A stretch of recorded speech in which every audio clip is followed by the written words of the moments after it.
de IBM e Infinite. Vamos a comenzar. Veo ya la mayoría conectados. Y le cedo la palabra a Douglas Casas, nuestro director comercial. Adelante, Douglas. Muchas gracias, Gerardo. Quiero darle las gracias a todos los que puntualmente se han conectado a esta sesión. De verdad, apreciamos mucho que hayan entrado prácticamente a tiempo al inicio de la sesión. Fueron todos demasiado puntuales. Les damos las gracias por ello. Les damos las gracias también porque nos van a dedicar unos cuantos minutos de su tiempo, de su valioso tiempo y de su agenda, que ya es prácticamente pasado de las 6 de la tarde. Y es tiempo para estar en casa, y también sabemos que, bueno, el tiempo en familia es importante. Doblemente el agradecimiento por ello, porque nos dedican este tiempo a nosotros, a los que queremos ser sus proveedores y de los que actualmente somos algunos proveedores de los que están aquí. Me sorprende, pensé que iba a haber gente que no conocía, y me da mucho gusto saber que hay muchas caras conocidas, algunos con los que no veía hace tiempo atrás y que nos hemos encontrado nuevamente por este medio. En un momento más voy a presentar a Francisco García más adelante. Déjenme nada más, voy a dirigir unas pequeñas palabras del resumen de nuestra empresa y pasamos al siguiente. Muchas gracias, Eduardo. Bueno, ya estamos entrando en materia. Vamos a entrar por respeto a los que se conectaron a tiempo, que fueron prácticamente todos los invitados. Tuvimos un 100% de confirmados, todas las personas que confirmaron estar en esta sesión.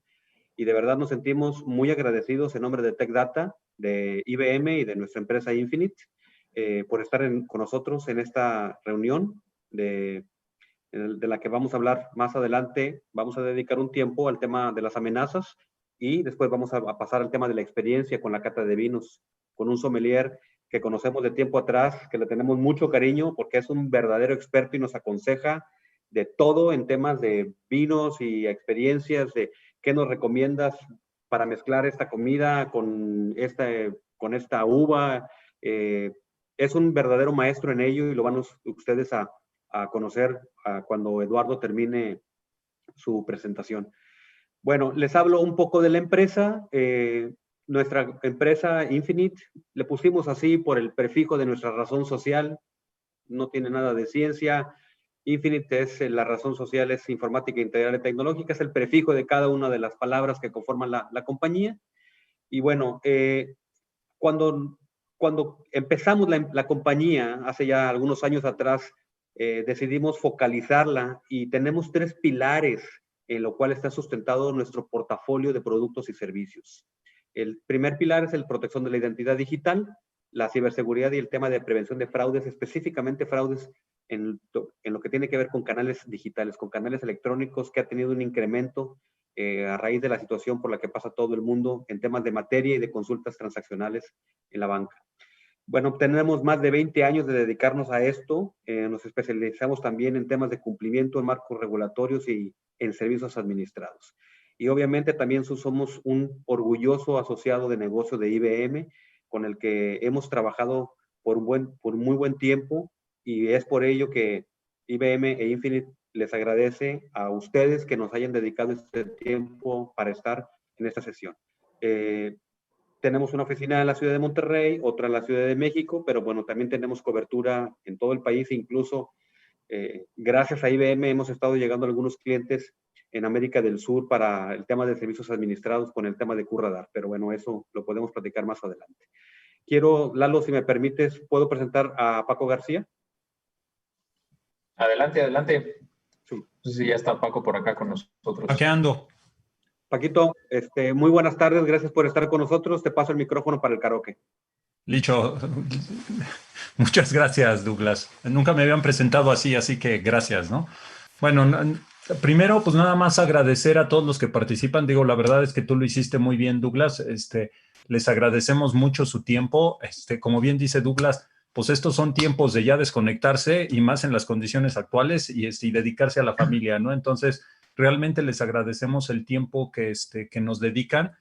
Como bien dice Douglas, pues la verdad es que aspiramos a ser proveedores o trabajar más de cerca con ustedes.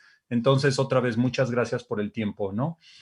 Adicional, pues obviamente agradecer a Infinity todo el esfuerzo que hizo para preparar este evento. En realidad este es un evento que ellos generaron y nos invitaron a participar, así que muchísimas gracias Douglas. Y bueno, como mencionabas tú también, Infinity e IBM hemos estado trabajando de cerca ya por un buen tiempo. La verdad es que para nosotros Infinity es un gran asociado de negocio, es una manera de llegar a mercados en los que a lo mejor bajo otras condiciones sería muy complicado, y realmente nos interesa estar muy de cerca con Infinity y ayudándolos a desarrollar sus capacidades, en particular muy enfocados en la parte del portafolio que nosotros le llamamos Threat Management, en específico trabajando muy de cerca con proyectos en particular de QRadar. En particular, no sé si lo sabían, pero Infinity ha estado trabajando en proyectos donde se monitorean más de 40,000 EPS, y EPS es una nomenclatura que utilizamos mucho en QRadar. Son eventos por segundo dentro de sus clientes, ¿no? Ayudando y apoyando a sus clientes directamente. La verdad es que no hay muchos asociados de negocio con ese nivel de expertise, ¿no? Entonces, nos sentimos, la verdad es que muy contentos de poder estar trabajando con Infinity y seguirle ayudando a crecer su negocio, y obviamente pues estar muy de cerca con ustedes, que son los clientes finales, ¿no?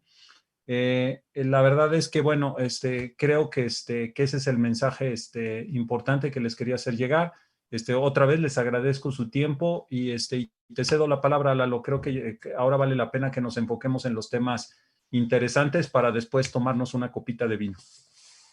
Excelente, pues muchísimas gracias Douglas, gracias Paco, y bueno, ya estamos todos muy agradecidos, pero yo también me sumo al agradecimiento a todos ustedes por estar acá con nosotros, sobre todo estas horas.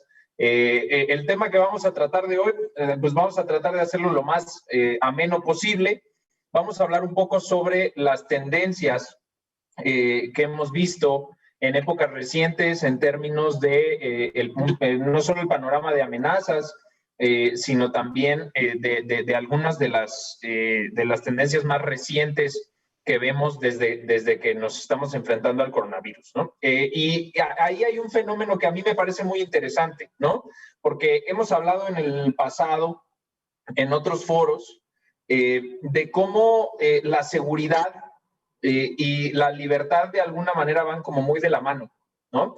El miedo nos paraliza, y donde el miedo nos paraliza, lo que hace la seguridad, particularmente la mitigación de los riesgos, es liberarnos, ¿no? Liberar a las organizaciones para que prosperen en sus negocios.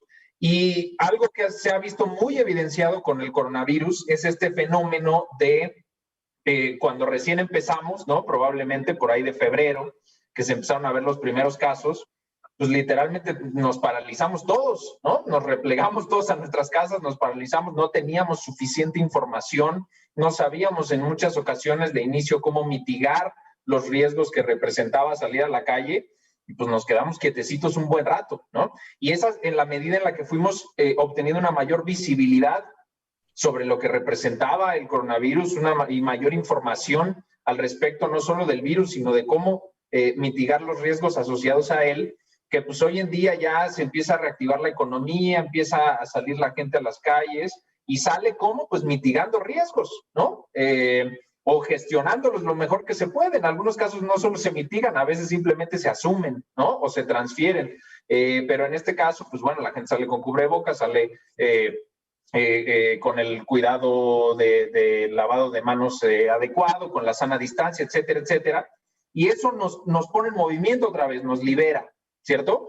Entonces, a mí me parece una gran alegoría de lo que sucede en términos de seguridad en las organizaciones, ¿no? En la medida en la que tenemos mayor visibilidad, en la medida en la que tenemos más información sobre lo que está sucediendo en la infraestructura, es en esa medida en la que podemos empezar a movernos con un mayor margen de acción, ¿no?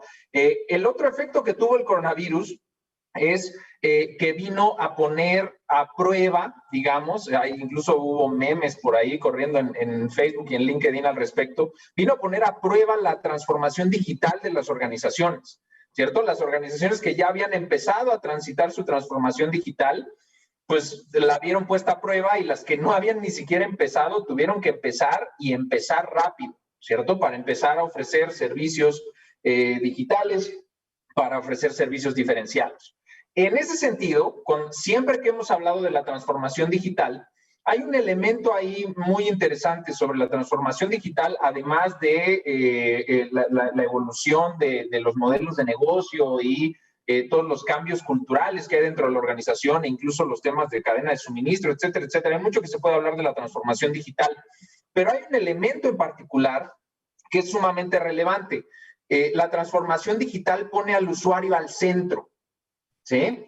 Y cuando yo pongo a mi usuario final al centro, el efecto secundario natural que eso tiene es que también estoy poniendo sus datos al centro, ¿sí? Y es en este panorama donde los datos se vuelven más importantes que nunca, ¿sí? De hecho, esta es una frase que la ex CEO de IBM, Ginni Rometty, decía ya desde hace algunos años.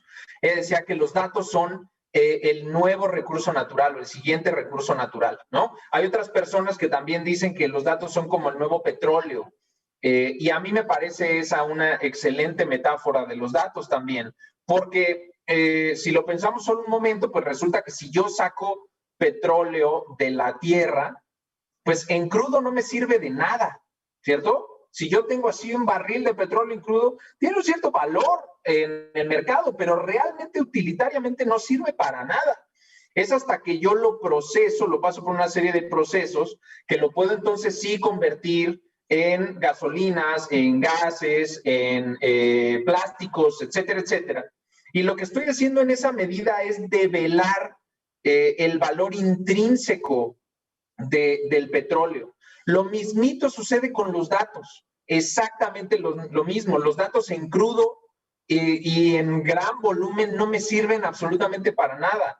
Es hasta que yo puedo correlacionarlos, convertirlos en información o en conocimiento, que entonces voy develando el valor intrínseco que esos datos tienen, ¿no? Y es por eso que siempre que hablamos de transformación digital tenemos que hablar necesariamente de seguridad, porque la seguridad se debe volver ese habilitador de procesos de negocio que asegure cada uno de esos datos cada vez en mayores volúmenes que se están viendo a partir de la transformación digital y que se están utilizando además como nunca antes para habilitar al negocio, ¿no? Entonces, cuando yo empiezo a develar el valor intrínseco de los datos, se da un fenómeno también muy interesante.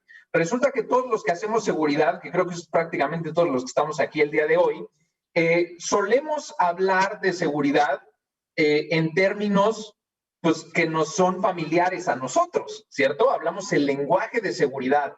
Y lo que hemos encontrado es que normalmente también es importante empezar a hablar el lenguaje de negocio, ¿sí? Y poner los proyectos de seguridad en el contexto de cómo van a catapultar el negocio, y sobre todo en el lenguaje que el negocio entiende, ¿no? Y qué mejor lenguaje que el negocio entienda que la lana, ¿no? Entonces, algo que hemos encontrado desde hace ya varios años es que se vuelve muy importante poder analizar las brechas de datos, poder analizar los ciberataques a partir de sus componentes de costo. Es una buena manera de empezar a articular los proyectos de seguridad en un sentido distinto, ¿no? Normalmente la seguridad se ve más como un gasto que como una inversión, pero ciertamente también se puede ver como la aversión de ciertas pérdidas. Entonces, muchos de ustedes probablemente ya estarán familiarizados con esto. Algunos de las estadísticas que les voy a mostrar a continuación vienen de un estudio que liberamos en conjunto con el Ponemon Institute desde hace más de 10 años, en donde se estudia a través de diferentes organizaciones del mundo, de todas las industrias y en prácticamente todo el mundo, el impacto en términos de costo de una brecha de datos. ¿Okay? ¿Y qué es lo que nos dice el último reporte, el del 2020? Viendo en retrospectiva el 2019, lo que nos dice es que en promedio, en cualquier lugar del mundo, en cualquier industria, una brecha tiene un costo promedio de 3.86 millones de dólares por brecha. Ojo, esto es por brecha, ¿ok? Lo que para mí se vuelve muy interesante es cuando descomponemos ese costo, valga la redundancia, en sus diferentes componentes de costo, ¿sí? Porque resulta que ustedes verán ahí, hay un 29%, un buen pedazo del pastel, dedicado a temas de detección. Esto es muy evidente, ¿no? Me cuesta lana detectar un incidente de ciberseguridad y una brecha de datos, por supuesto. También es un poco evidente que habrá otro porcentaje asociado a la respuesta al incidente y a todo lo que sucede después de la respuesta al incidente. También hay un componente de costo ahí más o menos marginal de notificación, ¿no? Notificar a mis clientes, notificar a entidades regulatorias, notificar a mis proveedores, etcétera, etcétera. Todo eso tiene un costo asociado. Pero ojo, el costo más grande, por mucho, es la pérdida de negocio, ¿sí? Y yo siempre he dicho que el tema de la pérdida de negocio es que solo se ve en retrospectiva. Es hasta que pasa un determinado tiempo que yo sigo viendo los efectos que tiene haber tenido un periodicazo por algún incidente de ciberseguridad y lo que eso implica en términos de pérdida de confianza en la marca, pérdida de confianza en la organización, ¿no?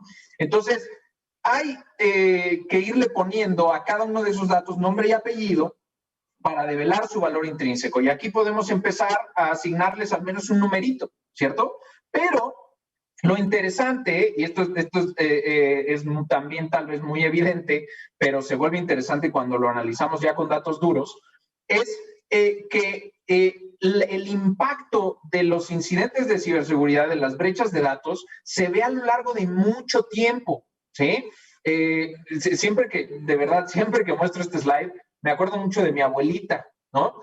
Porque cuando yo iba a casa de mi abuelita y dejaba una puerta abierta, mi abuelita me gritaba, traes cola, ¿no? Porque pues no cerré la puerta, ¿no? Lo mismo sucede con las brechas de datos se van y no cierran la puerta.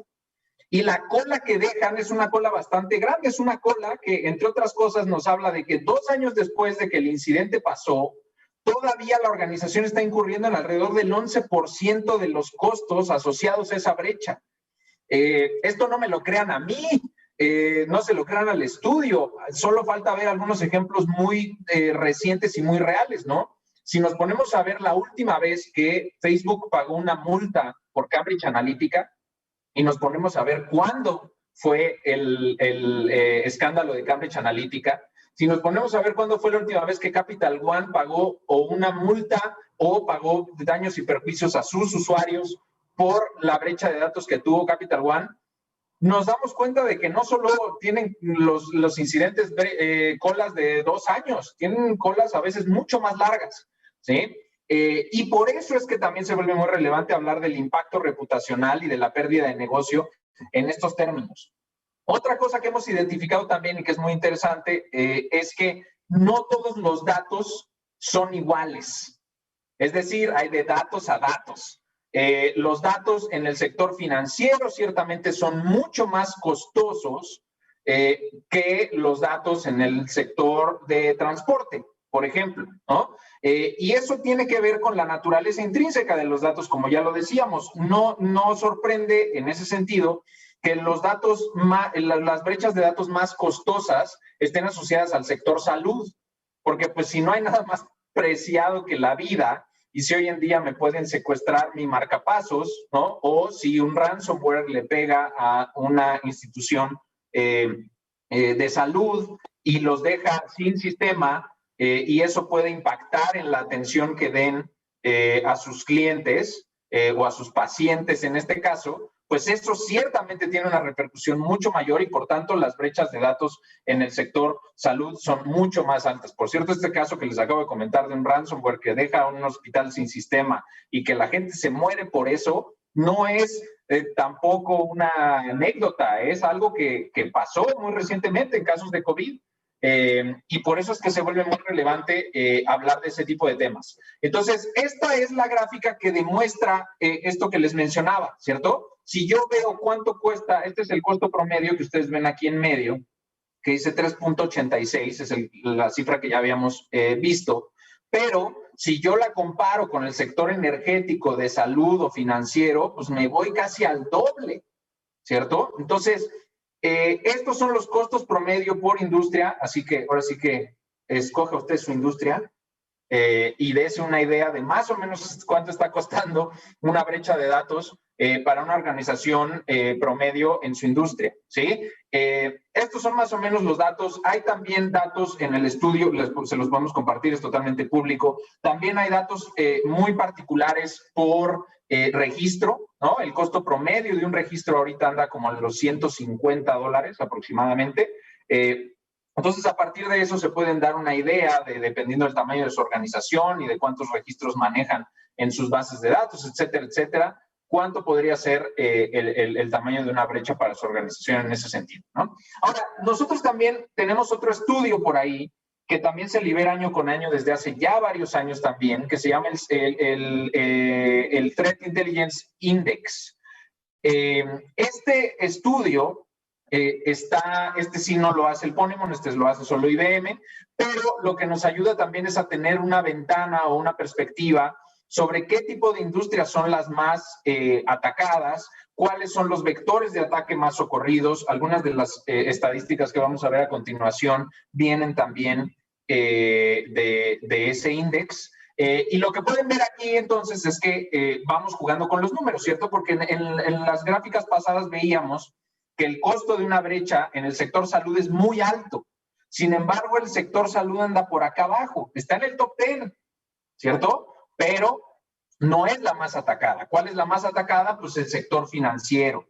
Y no solo es la más atacada de hoy, es la más atacada desde hace varios años, ¿cierto? Entonces, esta es una tendencia que vemos muy marcada, en donde el sector financiero sigue siendo de los más atacados, seguido por el sector de retail, que hoy en día, con los temas del coronavirus, está cobrando una relevancia mucho mayor y todos los temas de e-commerce lo están disparando todavía más. Entonces, si vimos que pasó del ranking 4 al ranking 2, es muy probable que se mantenga en el ranking 2 para el 2020, cuando salga el reporte del 2021, por simple y sencillamente por la preponderancia que estamos viendo que tiene esa industria en el panorama actual, ¿no? Entonces, ese es un poco el panorama y hay que contrastarlo con lo que está sucediendo dentro de las organizaciones, porque dentro de las organizaciones lo que nos dice el reporte también es, tenemos una cantidad tremenda de vulnerabilidades, ¿sí? Lo que está sucediendo en términos generales, y lo vamos a hablar más adelante cuando hablemos del coronavirus, se está ampliando de manera notable la superficie de contacto. Es decir, hay más dispositivos, hay más cosas, ya hoy en día más bien hablamos de cosas, y todas estas cosas están interconectadas, se desdibuja el perímetro, la infraestructura crece, me voy a la nube, me voy a varias nubes. ¿Eso qué hace? Pues se ve exponenciadas las vulnerabilidades, y dentro de los ambientes de nuestros clientes lo que vemos es una gran cantidad de vulnerabilidades, 1.7 millones de vulnerabilidades en ambientes de los clientes que están gestionados por los servicios profesionales de IBM en términos de seguridad. Entonces, otra de las tendencias que veíamos desde hace ya varios años y que se siguen haciendo muy patentes es que ya no podemos hablar en términos de atacantes en solitario, ¿no? De delincuentes o de ciberdelincuentes en solitario. Los enemigos públicos de antes pues eran los grandes Al Capones, los grandes John Dillingers y Babyface Nelsons. Hoy en día, pues los grandes enemigos públicos son un Anonymous, un Lazarus, un Fin7, un MageCard, ¿no? Un Money Taker. Son diferentes grupos organizados de cibercrimen que son altamente sofisticados, que tienen una gran cantidad casi ilimitada de recursos, de tiempo, y que además tienen un alto grado de colaboración no solo entre ellos, sino colaboración con organizaciones criminales tradicionales y además colaboración a través de diferentes países, ¿no? El caso que a mí me parece muy relevante en ese sentido, por ejemplo, es el de Lazarus, ¿no? Lazarus, lo recordarán porque hace algunos años Lazarus pegó en México y pegó fuerte además. Lazarus ha estado muy vinculado con Corea del Norte y con algunos otros grupos delictivos, y también tiene ahí diferentes aliases. Eso es algo que a mí, entre paréntesis, me parece muy interesante de estos grupos, que casi todos tienen aliases, ¿no? Así como en el pasado a Al Capone se le llamaba Scarface, pues así también, ¿no? Afin 7 es alias Carvanac, alias Cobalt Spider, y tienen unos nombres aparte así, padrísimos, que uno dice, vámonos. Entonces, Lazarus pegó en México hace algunos años, vulnerando la página de la Comisión Nacional Bancaria y de Valores, ¿no? Y haciendo un ataque de tipo watering hole, en donde a partir de vulnerar la Comisión Nacional Bancaria y de Valores, pues todos los bancos iban a beber agua ahí, ¿no? Y entonces así fue que logró vulnerar muchos otros sistemas. Bueno, Lazarus revivió, ahora sí que haciendo honor a su nombre, revivió recientemente y estuvo en todas las noticias, que estuvo haciendo algunos ataques de cryptojacking y algunas otras cosas, algunos ataques de gran envergadura en estos meses de la pandemia, ¿no? Entonces, este es un poco el panorama al que nos enfrentamos, en donde hay muchos grupos organizados que buscan el lucro, que realmente lo que buscan es un beneficio financiero, pero no podemos olvidar también que hay muchos otros grupos, como bien es el caso de Anonymous, que lo que buscan también es hacer guerrilla cibernética, temas más de activismo social e incluso de desestabilización política, etcétera, etcétera, ¿no? Entonces, es un poco en este panorama que estos grupos organizados están lanzando ataques muy particulares, ¿sí? Y aquí es donde las tendencias se empiezan a ver muy claras, duro y a la cabeza, ¿no? La primera tendencia, que tampoco debería sorprender a nadie que lleve en la industria un rato, es que el ransomware sigue a la alza. Lleva a la alza varios años, desde que vimos los primeros indicios de ransomware ya notables y a gran escala, como fue WannaCry, como fue NotPetya, como fue Bad Rabbit. Y hoy en día ya estamos viendo a gran escala muchos ataques de ransomware que en muchas ocasiones están paralizando industrias completas, ¿sí? U organizaciones transnacionales de gran escala. Sin afán de pisar ningún callo, pero por ejemplo, el caso más reciente y muy evidente fue el de Honda, ¿no? A Honda le pegaron... Meeting is being recorded. Que nos están espiando, muchachos. Bueno, a Honda le pegaron durísimo y le pegaron además a través de diferentes geolocalizaciones en todo el mundo, ¿no? Y lo que le pegó fue un ransomware. Entonces, el ransomware ha visto un crecimiento de año a año del 67%. El último Q del 2019 vio un incremento del 67% comparado con el año anterior. Y yo no soy ningún experto en la materia de tendencias, pero yo casi les garantizo que el 2020 lo veremos igualito, ¿no? Esto es muy natural. ¿Qué también es muy natural? Pues es muy natural que si estamos hablando de tecnologías disruptivas, porque estamos hablando de transformación digital, porque estamos ofreciendo servicios digitales de mejor calidad y porque todos nos estamos moviendo a la nube, pues ¿qué creen que pasa? Lo primero que pasa es que esas tecnologías disruptivas se vuelven las nuevas vulnerabilidades que son explotadas por los defraudadores. Entonces, aquí vemos algunos datos interesantes. Uno es este numerote, ¿no? Está en inglés, en español es todavía más numerote. 8,000 millones de registros perdidos en 2019, en donde 1,000 millones de esos registros se perdieron simplemente por malas configuraciones de la nube. ¿Sí? Entonces, ¿qué está sucediendo? Está muy bien irse a la nube, hay que hacerlo, hay costos operativos, eficiencias operativas en hacerlo. Puedo convertir mucha de mi gasto en inversión y puedo ser mucho más elástico en mis operaciones y en mi infraestructura. Perfecto. ¿Cómo puedo garantizar que lo estoy haciendo de forma segura? ¿Cómo garantizo que tengo visibilidad completa de cada una de esas diferentes plataformas de nube? Y en donde estoy mandando cargas y datos a veces desarticulados a cada una y luego no sé ni dónde quedó qué cosa, ¿cierto? Entonces, esa es una tendencia que vemos desde hace un par de años, el tema de mala configuración de la nube y el abuso o la explotación de ese tipo de malas configuraciones por parte de atacantes.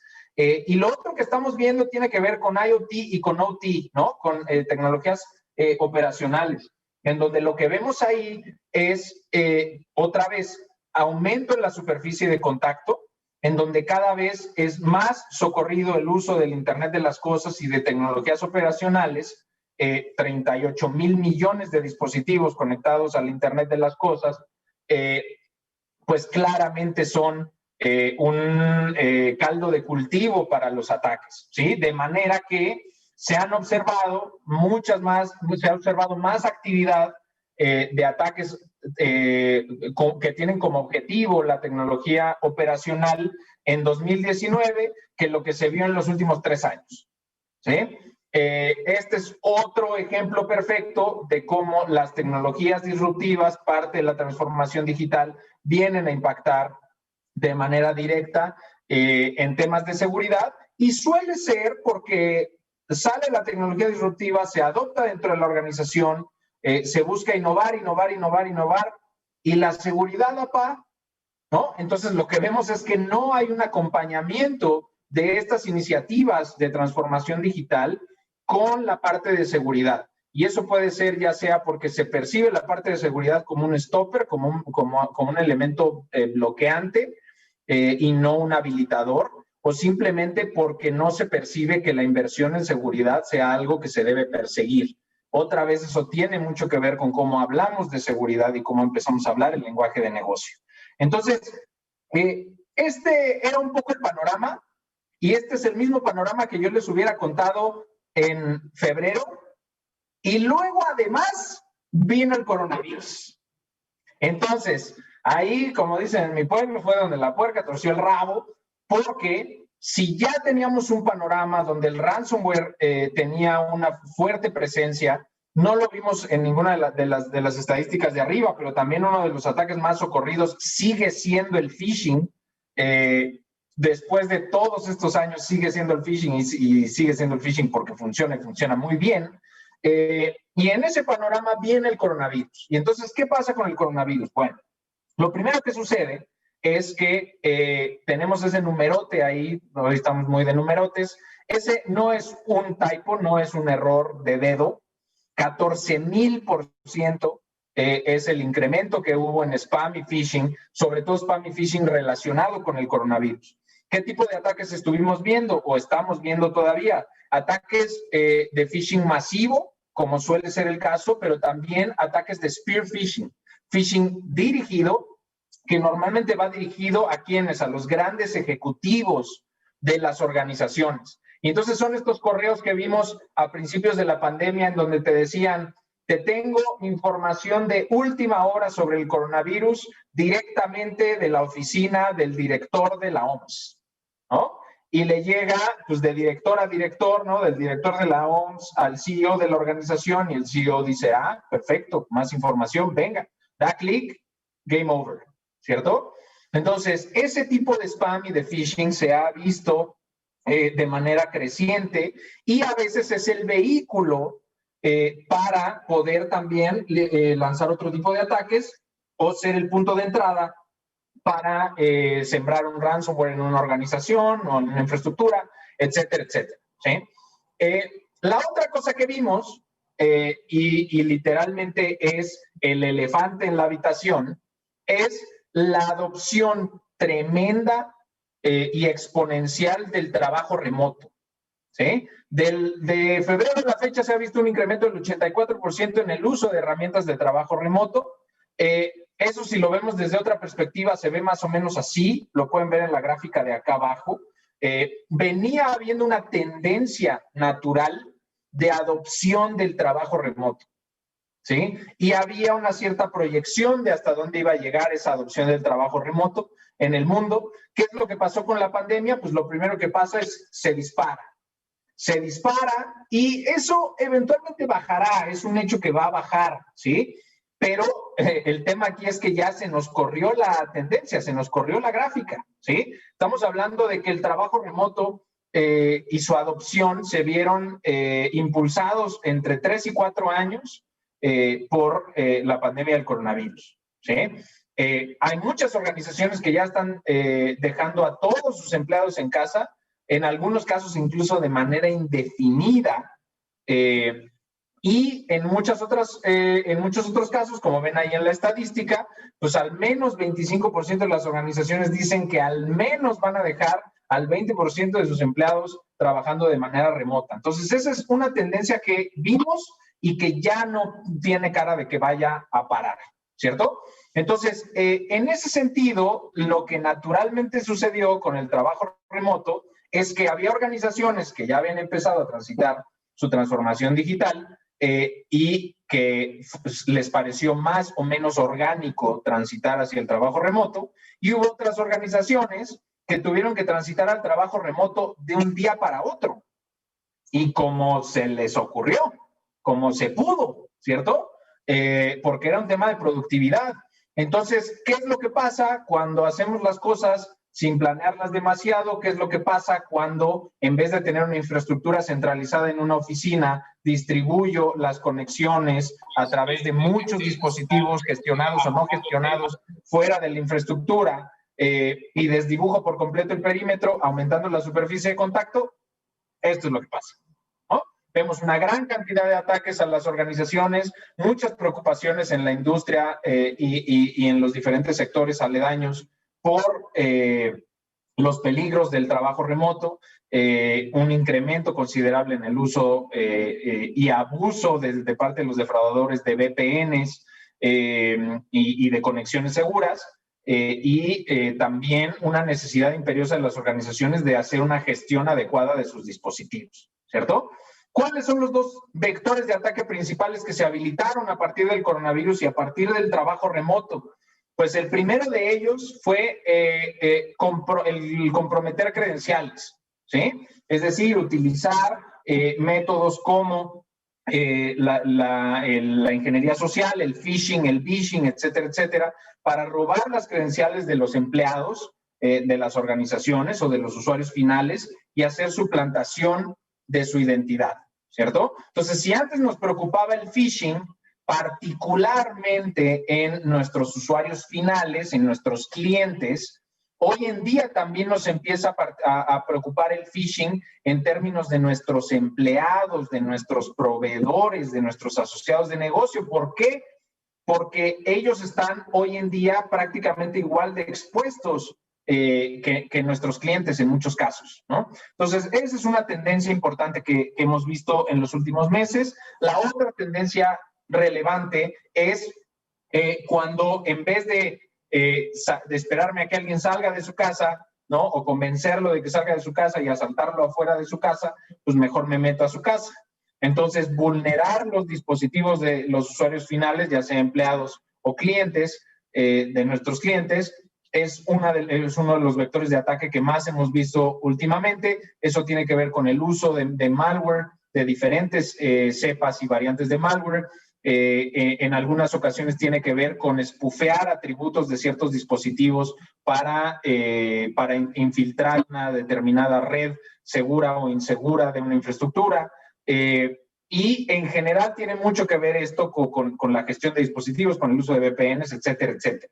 ¿En qué contexto se da esto? Pues se da en el contexto de que cuando estamos en nuestras casas y pasamos todo el día en nuestras casas, es muy natural que yo no solo acceda a los sitios que normalmente accedería cuando estoy trabajando, sino que accedo a sitios no autorizados, que además lo hago muchas veces a través de redes que no son tan seguras como la de la organización, y en donde la organización lo que tiene es muy poca visibilidad, mucho menos auditabilidad sobre esas conexiones, sobre esas interacciones, sobre ese dispositivo y sobre la actividad de ese usuario, y en donde eso además se ha empezado a convertir para algunas organizaciones en riesgos grandes de cumplimiento regulatorio alrededor de cómo se gestionan estos dispositivos, de la información confidencial o personalmente identificable que puede haber en ellos, etcétera, etcétera, ¿no? Hay mucho que se puede decir al respecto, pero simplemente para decir que esta es una tendencia importante que estamos viendo ahí. Ahora, eso, llevamos hablando ya un rato de algunas tendencias en términos de ataques, ¿no? En términos de lo que está sucediendo en la industria, de grupos organizados de cibercrimen altamente coordinados, lanzando ataques de ransomware, atacando la nube, atacando el Internet de las cosas, abusando del tema de trabajo remoto, abusando del phishing y de la ingeniería social. Ok, pero ¿qué pasa del lado de las organizaciones? Bueno, lo que pasa del lado de las organizaciones es que desgraciadamente estos dos numeritos que ustedes ven aquí no han cambiado mucho de año a año. Si acaso a veces empeoran, se mantienen más o menos en el promedio. Estos, por cierto, son números otra vez regresando al estudio de Ponemon del costo de una brecha de datos. Lo llevamos liberando muchos años y se mantienen más o menos consistentes. Y lo que nos dicen es, por un lado, cuánto tiempo tarda una organización en identificar una brecha de datos. ¿Ok? 207 días. ¿Eso qué quiere decir? Quiere decir que en una organización puede haber infiltrado un cibercriminal por 207 días antes de que alguien se dé cuenta. ¿Ok? Eso me parece a mí muy notable. Pero luego el numerito que me parece todavía más notable es que en promedio cualquier organización del mundo, de cualquier industria, se tarda además, ya que lo identificó, 73 días en contener esa brecha, en contener ese incidente. Si yo sumo los dos numeritos, pues una organización se puede pasar casi 2/3 del año conteniendo una brecha, ¿sí? Que potencialmente les puede costar 3.86 millones de dólares. Entonces, ¿qué es lo que tendríamos que estar haciendo? ¿Qué es lo que tendrían que estar haciendo las organizaciones? Bueno, el estudio también nos habla de algunos de los factores clave que impactan el costo total de una brecha de datos. Y hay dos formas en las que lo pueden impactar. Lo pueden impactar amplificando el costo o lo pueden impactar mitigando el costo. ¿Ok? Entonces, esta es una lista invaluable si ustedes me preguntan a mí, porque si ustedes ven la primera mitad de la lista, todos los mitigadores que están en morado, pues ahí nos va dando una pauta del tipo de cosas que como organizaciones tendríamos que empezar a hacer y que además, esto es oro molido porque significa que tiene un impacto directo financieramente en el impacto que puede tener una brecha de datos para una organización, ¿sí? Entonces, temas como tener un equipo de respuesta a incidentes y probar continuamente mis procesos de respuesta a incidentes, tener un plan de continuidad del negocio, utilizar tecnologías disruptivas como la inteligencia artificial, entrenar a mis empleados y aumentar el awareness y la cultura de seguridad dentro de la organización, utilizar encripción, analíticos de seguridad, compartir y colaborar dentro de mi gremio y con otros gremios alrededor de inteligencia de cibercrimen, a practicar DevSecOps, si es que ya me estoy yendo a Agile, a la nube, si estoy haciendo DevOps, pues hay que meterle ahí en medio el Sec y hablar de DevSecOps. Cada una de estas cosas directamente pega en el costo de una brecha de datos para bien, ¿cierto? Y hay otras cosas que lo amplifican. Oye, si estoy habilitando trabajo remoto y además no lo estoy habilitando de forma correcta, pues ahí se amplifica el costo. Si no tenía bien gestionados los dispositivos con los que se hacía trabajo remoto y se perdieron o se los robaron, se amplifica el costo. Si yo no estoy protegiendo de manera adecuada mi IoT o mi OT porque ni siquiera concibo la noción de que el IoT y el OT requieran protección, y se amplifica el costo. Entonces, la migración a la nube amplifica el costo. Y no se amplifica de a gratis, se amplifica si no se hace con una estrategia de seguridad que lo acompañe, ¿cierto?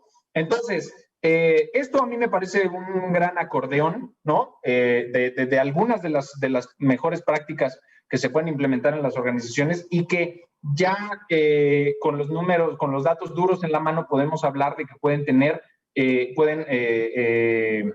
mover la balanza del costo de una brecha de datos de forma importante, ¿de acuerdo? Ahora, ¿qué más tendrían que estar haciendo las organizaciones? Pues se están transformando. Y a los de seguridad no nos vinieron a preguntar si nos queríamos transformar o no. La organización, el mundo se empieza a transformar y lo que toca pues es acompañar esos procesos. Entonces, si la idea es transformarse, entonces de lo que tendríamos que estar hablando es de dónde estoy parado para saber hacia dónde quiero ir. Esa es la forma más fácil de transformarse, ¿no? Saber dónde estoy, saber hacia dónde quiero ir y qué pasos intermedios me van a llevar hacia allá. Entonces, nosotros hablamos mucho de este modelo de madurez en donde lo que buscamos es que las organizaciones puedan entender de algún modo, en términos de su tecnología, sus procesos y sus personas y la alineación de los tres, dónde están en su nivel de madurez, ¿no? Y aquí hay algunas cosas que tienen injerencia en ese sentido. La primera es qué tan manuales o qué tan automatizados son mis procesos, ¿ok? Esa es una muy buena métrica sobre qué tan maduro estoy en términos de esos procesos. Los procesos manuales son falibles, son más lentos, ¿no? Y los procesos automatizados pues, tienen una serie de ventajas. La otra, la segunda, es qué tan reactivo o qué tan proactivo soy. Es decir, cuánto tiempo paso apagando fuegos y cuánto tiempo paso previniéndolos. ¿De acuerdo? Y la tercera, que también es muy importante, la ven ustedes ahí mencionada como ubicuidad o consistencia. Eso quiere decir cuántos de mis procesos de seguridad son pervasivos a través de toda la organización. O cuántos de esos procesos son ad hoc, lo que comúnmente llamamos como se ahoga el niño y se tapa el pozo. ¿Cierto? Entonces, eso tiene que ver con tener procesos de seguridad alineados con la tecnología adecuada para implementar controles específicos que estén bien definidos, bien documentados, estandarizados y que además sean gestionables, es decir, que tenga yo métricas y KPIs que me permitan mejorar esos procesos y esos controles de manera iterativa e ir optimizando continuamente mi postura de seguridad. ¿De acuerdo? Ahora, en ese sentido, de lo que nosotros hablamos en términos generales es de 4 grandes pilares para esta postura de seguridad, para una estrategia de seguridad, ¿sí? Estos grandes pilares están antecedidos, como ya hablamos de algunos de estos, de los retos de seguridad actuales, como el movimiento a la nube, la adopción de nube, amenazas cada vez más avanzadas, los temas de cumplimiento de siempre y crecientes, la falta de habilidades en términos de seguridad. Y en ese contexto es que nosotros decimos, a ver, bueno, hay 4 cosas principales que deberíamos estar haciendo. La primera es alinearme con el negocio. El negocio está transformándose, no lo puedo parar, me tengo que montar en esa ola y de ese modo también la seguridad y mi estrategia de seguridad se debe transformar. Entonces, alinear la seguridad para ser un habilitador de procesos de negocio es una muy buena primera fase y tiene mucho que ver con definir una estrategia de seguridad o optimizarla si es que ya la tengo. Y tiene que ver con saber dónde estoy parado, es decir, hacer pruebas de penetración, pruebas de vulnerabilidad, assessments de riesgo y toda la definición de una estrategia y la planeación de esa estrategia a partir de eso. Pero luego tengo que ejecutar y para ejecutar hay 2 pilares principales. Uno es proteger. ¿Proteger qué? Pues todo. Proteger los usuarios, los activos que utilizan esos usuarios, los datos que generan y consumen y las interacciones entre todos ellos a través de diferentes sistemas y diferentes infraestructuras. Eso en términos generales se resume hoy en día en esta tendencia de la que todos hablamos, que es el tema de Zero Trust, ¿sí? Que es literalmente garantizar el acceso correcto al usuario correcto, a los datos correctos, bajo las condiciones correctas. Es una muy buena forma de resumir Zero Trust. Por el otro lado, y hoy nos vamos a enfocar particularmente aquí, hay que hablar de gestión. ¿Gestión de qué? De las amenazas, del ciclo de vida de una amenaza, ¿sí? Una amenaza tiene diferentes momentos, en cada uno de esos momentos tengo yo que habilitar diferentes procesos, diferentes controles como parte de mi operación y esto se convierte en mi business as usual, mi operación de seguridad. Entonces aquí tiene que ver, lo vamos a ver en un momento más, con, desde mi punto de vista, 3 grandes grupos o 3 grandes fases para la gestión de amenazas. Y el último ahí dice modernizar. ¿Por qué modernizarse? Porque parte del asunto es que una vez que yo empiezo a establecer esta estrategia de seguridad, se vuelve una estrategia que normalmente en la mayoría de las organizaciones está muy fragmentada, ¿sí? fragmentada en el sentido de muchas tecnologías, de diferentes vendors, no tengo visibilidad de todas, además estoy en esta nube, pero también en esta otra, tengo de chile, de mole, de pozole. ¿Cómo puedo unificar esa visión a partir de una plataforma abierta que utilice inteligencia artificial, que me dé insights adicionales, moderna, etcétera, etcétera? Eso es parte de lo que se plantea en esa última escala, ¿ok? Ahora, entrando 2 minutos al detalle, 2 minutos, ya me dijo Douglas aquí, 2 minutos al detalle de a qué nos referimos cuando hablamos de gestión de amenazas, y creo que esta es la parte más sabrosa y más importante de los diferentes pilares que hablamos acá. Yo se lo resumo, ahí ven ustedes 4 palabras: visibilidad, detección, investigación y respuesta. A mí me gusta resumirlo en 3. Yo soy muy como de 3, no sé por qué, pero para mí es visibilidad, foco y respuesta. Entonces, ¿la visibilidad qué es? Pues la visibilidad es, por un lado, tengo miles, a veces millones de eventos de los cuales tengo que tener visibilidad completa a través de todas mis infraestructuras, todas mis plataformas de nube y a través de una gran cantidad de fuentes de datos y de eventos, ¿cierto? Pero ¿qué pasa con la visibilidad? Es too much, es cegadora, es como ver al sol directamente. Entonces, ¿qué tengo que hacer? Tengo que enfocar. La detección y la investigación lo que me permiten es enfocarme a partir de alertas de alta fidelidad que me digan exactamente en qué me tengo que estar fijando, cuáles son de todos esos eventos que se pueden estar generando a los que tendría que estarles poniendo atención, y luego poder identificar causa raíz, poder identificar cómo puedo empezar a abordar el siguiente paso, que es la respuesta.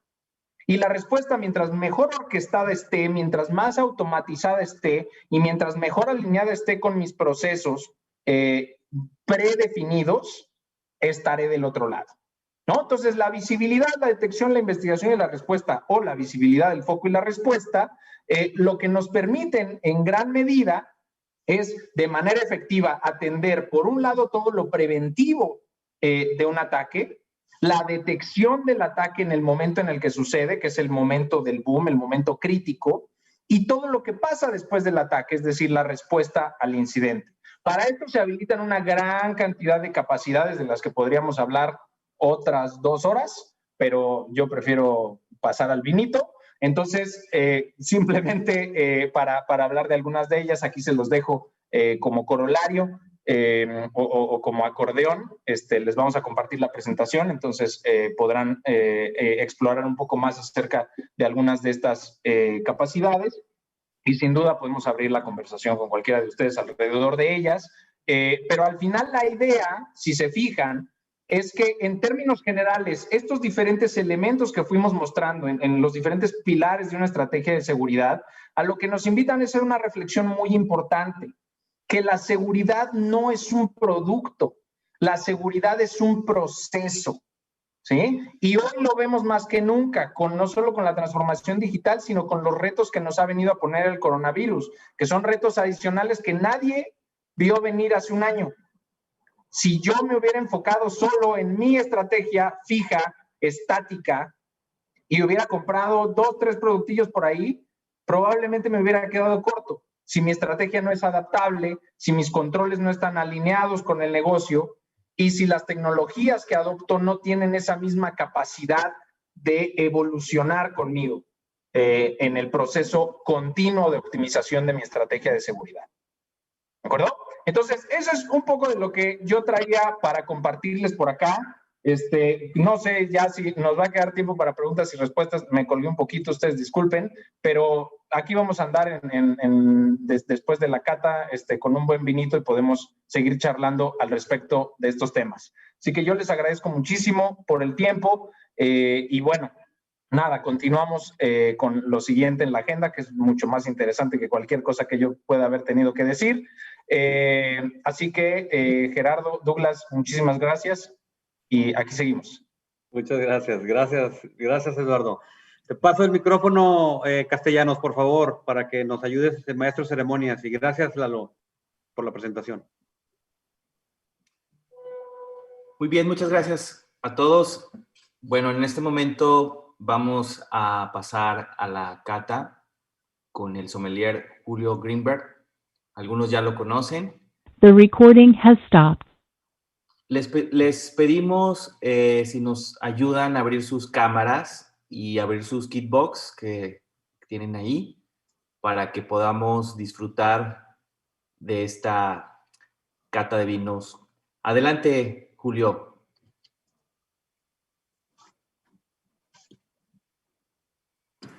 Hola a todos, ¿cómo están? Muy buenas tardes, noches.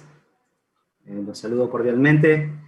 Douglas, siento que ya sos parte de mi familia, Douglas. No sé por qué, pero apareces en mis correos, apareces en mi vida. Bueno, en fin, hola a todos, los saludo cordialmente. Mi nombre es Julio Greenberg, soy el sommelier corporativo de Vinoteca México. Un placer saludarte, mi buen Uriel Rey. Se dice en la playa, qué envidia la tuya. Bueno, Eduardo Palacios, si tenés algo para tomar ahí, Eduardo, abrí. Sí, yo tengo ahora que hacer mi setup acá porque no tuve tiempo de abrir las botellitas que tenemos por ahí, pero ahora me pongo al corriente. Abrite algo, claro, y seguimos conversando. Hola Marisol, hola Francisco García, Gerardo Castellano, Alejandra García, Víctor Martínez, Julio Castañeda, César Garza, Tomás Pérez, wow, Daniel Torres, Héctor Gómez, Carlos Valenzuela, Pablo Romo, Roger García, ay, ahora ya me perdí, iba por Roger García, Carlos Valenzuela, David Berrere, Javier Pescador, Francisco Flores, Eric Luro, Mauro G, Mario M, Manuel Edgar, Eber Camarillo. Los invito, si quieren abrir las cámaras, esto ya es una sesión un poquito más casual, más de conversación, vamos a tomar vino, vamos a ver un poquito de historia y encima me los voy a llevar a pasear un poquito con los mapas. Permítanme presentarme formalmente. Bueno, ya les dije que era el sommelier de Vinoteca México. Me dedico a esto ya hace unos 20, 22 años. Algunos me dicen que me veo muy chaval, pero bueno, tengo casi rozando 40 primaveras y esto lo empecé hace los 18 años en mi tierra natal, que es Argentina, si se habrán dado cuenta. Hola Rogelio, ahí te vi. Entonces, empezó como cualquier consumidor de vinos, no estaba tan afinado con el tema, y la verdad se me hacía muy injusto, incluso yo como consumidor, cuando tomaba vino, el método de explicación era muy técnico y no podía como comprender realmente la realidad no podía concebir mejor el concepto del mundo del vino. Y en este caso, sin querer queriendo, se abrió hoy, bueno, hace ya unos años, un eslabón que hoy ya es necesario, ya lo consideran indispensable en algún restaurante que vende vinos, que es justamente ese conector, ese nexo entre consumidor de vinos y bodegas de vino. Y en este caso entra aquí su servidor, quien ahora está liderando, bueno, muchos canales dentro de Vinoteca México y que está en mi responsabilidad, digamos que el portafolio de vinos, la selección de etiquetas nacionales e internacionales. Muchas veces agradezco que me digan, Julio, buscate esta etiqueta, buscate la otra etiqueta. Hay veces que se puede lograr, hay veces que no se puede lograr por temas de volúmenes, inventarios y traer de otro país. Entonces hay mucha burocracia, pero hoy día ya tenemos más de 120 bodegas exclusivas a nivel internacional y tenemos unas 20 a nivel nacional y después, bueno, trabajamos con etiquetas que van parejas con muchos distribuidores de vinos. Vinoteca es una empresa que tiene 40 años, que empezó con una tiendita y hoy día, bueno, ya tienen 27 tiendas a nivel nacional y no solo la tienda solo es un canal, después tenemos telemarketing, tenemos e-commerce, tenemos el Club del Vino, que yo lo estoy liderando, Club de Maltas, que también lo estoy liderando, tenemos también Club de Eventos, el que hace un festival, hace un evento, bueno, también ahí tenemos recursos. Un saludo a César Garza, ahí apareció el buen César Garza, ahí siempre con su gran barra. Bien, ya se arma la posada, entonces esto es como una preposada, ¿no? Sería como una prueba piloto de posada y tenemos vino. Vamos a hacer esto, vamos a abrir el vino blanco, así mientras lo tomamos, vamos hablando un poquito sobre algunas cositas que están interesantes, ¿no? Mitos y leyendas y preguntas del común mortal que podamos hacer. En este caso, hoy les mandamos, con Infinit, les mandamos unas 3 etiquetas de vino. Bien, les mandamos un blanco y 2 tintos. Entonces, ahora vamos a empezar con el vino blanco. El orden de la degustación de los vinos, cuando quieran hacer un recorrido por vinos, se sugiere primero blancos, después rosados, después tintos, de menor cuerpo a vinos de mayor cuerpo y al final espumosos. Aunque los espumosos también se pueden colocar al principio, tanto como al final y también en el durante. Pero, digamos, como una regla de vieja escuela que es esencial cuando quieras tener botellas y establecer un orden durante una comida. Es uno de mis vinos predilectos hoy el que vamos a probar. Vamos a empezar con Maison Louis Latour, 2018. Bien, aquí lo tenemos. Una bodega que no sé si algunos lo tendrán en su radar. Tuve la oportunidad de estar con ellos ahí. Fíjense que es un pueblo muy tranquilo. Prácticamente es como estar en una carretera y tenés puros viñedos a los costados en diferentes elevaciones. Y es una zona muy tranquila por su historia.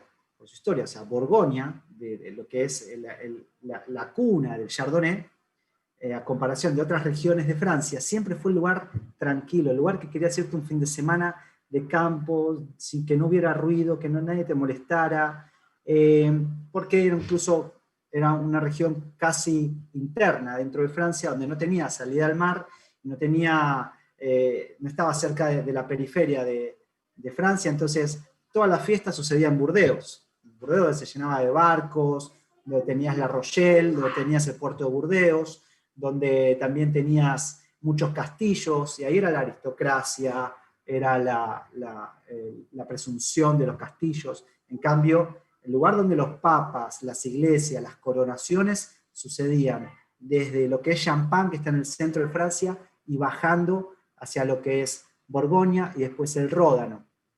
Siempre fue una zona muy tranquila. Yo no podía creer lo que estaba al lado de una cruz de piedra. Yo estaba con un representante que me llevó a pasear y me dijo, esto no te lo puedes perder. Y me llevó a tomar una cerveza francesa, 1876, no me acuerdo el nombre de esa cerveza. Y estamos al lado de ese castillo y decía, lo que está sentado al lado de un patrimonio histórico mundial. No solo los viñedos, sino también todo lo que ves alrededor tiene 400 años.